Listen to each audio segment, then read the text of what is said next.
There are more than 20 affiliates on the Voice of Louisiana Agriculture Radio Network, and one voice has been there for more than 30 years. Don Molino is now a member of the Louisiana Agriculture Hall of Distinction. Craig Gautreaux shows us Molino's unlikely path to become a senior farm broadcaster. Good morning, I'm Don Molino in the Voice of Louisiana Agriculture Radio Network studios, powered by Louisiana Propane. For Don Molino, radio was virtually his destiny.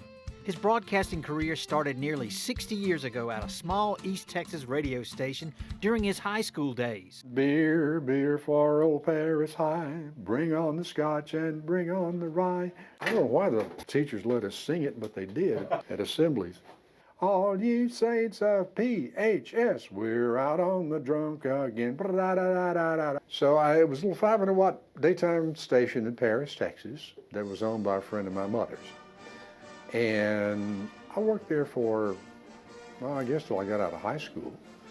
And then I started college and got a job at a radio station in Greenville, Texas, just down the road while I was going to East Texas State. Ladies and gentlemen, hobos and tramps, cross-eyed mosquitoes and bow-legged ants, goodbye to Texas University. I just loved it. I was extremely lucky because when I was 18, 19, 20 years old, I found what I was going to do in my life. I was going to be in radio news, and this was great.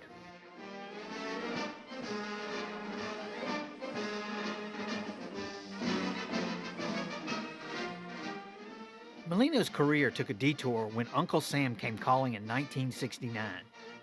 He went from doing weekday news at a major radio station and weekend sports on Dallas's #1 TV station to basic training in Washington State. His next destination was up to the Army. And they sent me to Panama as a basic trainee with no MOS. They could have sent me to the infantry, the mechanized infantry, artillery. I could have gone to the Green Berets, any place they wanted to send me, but I got shipped to the radio and TV station, the Southern Command Network. Well, lo and behold, they put me on television. So I ended up doing radio and television news in the Panama Canal Zone for 1 year, 8 months, and 8 days, but who was counting?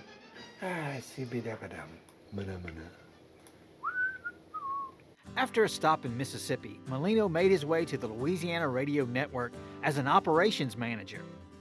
When the farm broadcaster position opened up, Molino took a leap of faith. A chance opened up to do farm news on the Louisiana Network. And I grabbed at it. This is even better than I thought. I started meeting people and learning things that I'd never dreamed of. Some of the finest people that I've ever met in this world were involved in Louisiana agriculture.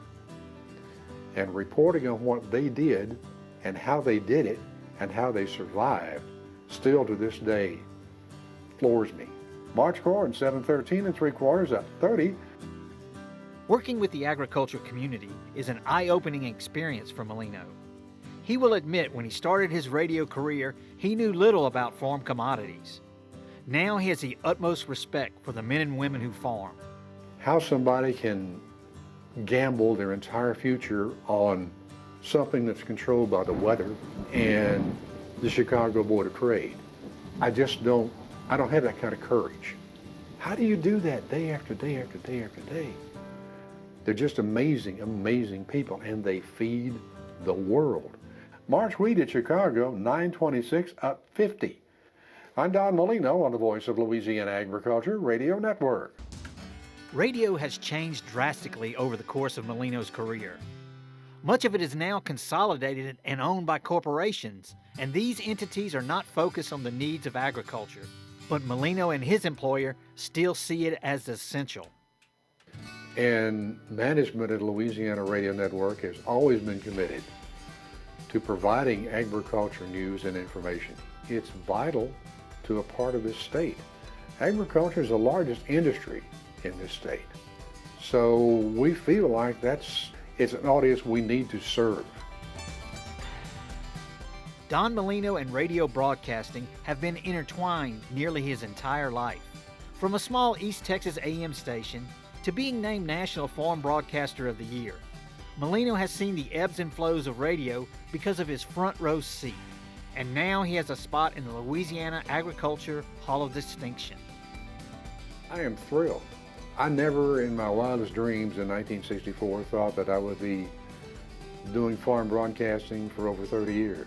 It doesn't compute. I don't belong on that wall, but I am extremely humbled to be up there, believe me. And yeah, this is the highlight of my career. This is it, and I'm very, very happy. Molino was inducted into the Louisiana Agriculture Hall of Distinction last month, along with retired Louisiana Farm Bureau Assistant to the President, Jim Monroe, and LSUA Chancellor Paul Carell. We'll share Carell's story on our next show. Well, still to come on Twyla, the rite of spring. Stay with us.